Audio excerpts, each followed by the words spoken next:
دیگه بکنیم یا شاکیش کنم او بیا از حاجت به زیاد صحبت کردن نیست. آنگونه که اشاره شد آرزوی هر انسان در درون قبر و حیات دوباره داشتن در دنیا هست. اما الان می‌بینیم این برادر عزیز این جوان بورمرگ شخصی که مثل من و شما آرزوی حیات و آرزوی اعمال ویم که پیاده شدن آرزوهاش بود، اما متاسفانه مرگ ایشان را مهلت نداد و دیگه این آرزو و هوس‌ها را همراه خودش میبرد. و ما از دیدن این تابوت، از شنیدن مرگ یک جوان باید درس بگیریم. همچنان که گفتم و خدا قسم الان این وضعیت برای خودش معلوم است و قول شاعر میگوید گور میداند عذاب در کفن پیچیده را، آدمی از خاک بیرون خاک بازی میکند. بنابر برادرای عزیز برای مرگ خویش آمادگی بینیم. پیامبر بزرگوار گفتن من اکیس الناس و اعلم الناس، آدم دانا و هوشیار و زیرک بیدار کی است؟ کدام انسان بسیار انسانی دانا هست؟ اون نفری که علوم دنیا را از خود کرده است، اون نفری است که عالم تحفظانه شده است، اون نفری است که رتبه های بلند اکادمیک و پروفسوری را گرفته است. پیامبر گفتن این اکیس الناس استعدادا للموت، داناترین مردم کسی است که برای مرگ خودش آمادگی دارد. بنابر هیچ کس نگوید که من در 60 70 و 80 میروم بعد از این دنیا رو ترک میکنم. الان این برادرم در سن 37 و 38 این آرزو را داشت، اما هیهات که دیگه مرگ هیچ کس رو مهلت نمیدهد. ما از مرگ این برادر درس بگیریم. خب اگر یک نفره که به 80 و 90 عمر می داشت میگفتیم که عمرش را خورد است، خیلی از این دنیا چیزی را دیده است، اما این جوان چیز را دیده است. این جوان مثل من و شما هم آرزو و هوس‌هاش خیلی زیاد بود.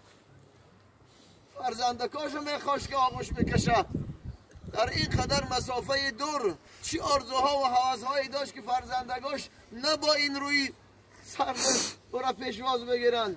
فرزندها و همسر و خیش اقاربش میخواستن که با شیرینی پیشوازش گیرن، با لبخند پیشوازش گیرن، اما ما علاسف هیهات که دیگه انسان نمیداند کجا میمیرد کی میمیرد. پس برای ما و شما معلوم نیست که کی میمیریم. برای مرگ آمادگی ما رو ببینیم.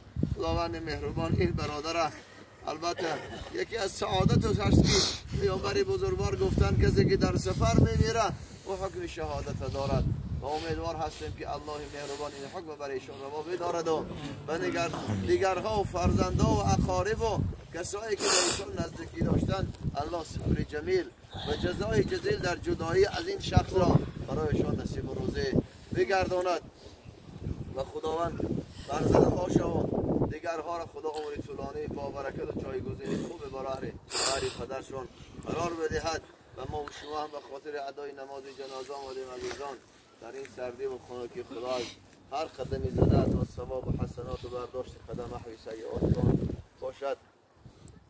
در ذمه هر انسان حق خدا و حق بندگان خدا هست. حق خدا خواب از اون عبادت و طاعت و فرمان و دستورات خودش است. خواب انسان از کم بودی خالی نیست، اشتباه میکنه، خطا میکنه و ما طرف از ایشون خطای سر زد. الله غفور رحیم است، توفیق میکنیم خداوند ببخشد.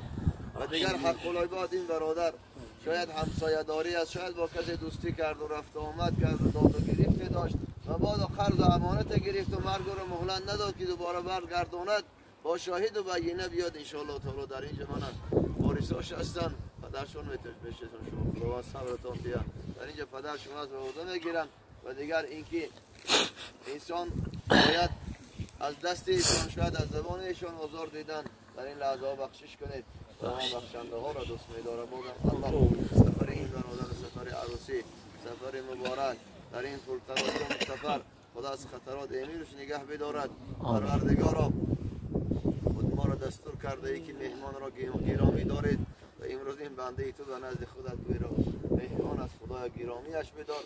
در جمله کسانی که قدر داشته هستند در پیشگاه خودت حشر بساز. و صلی اللهم علی سیدنا محمد و آله و صحبه.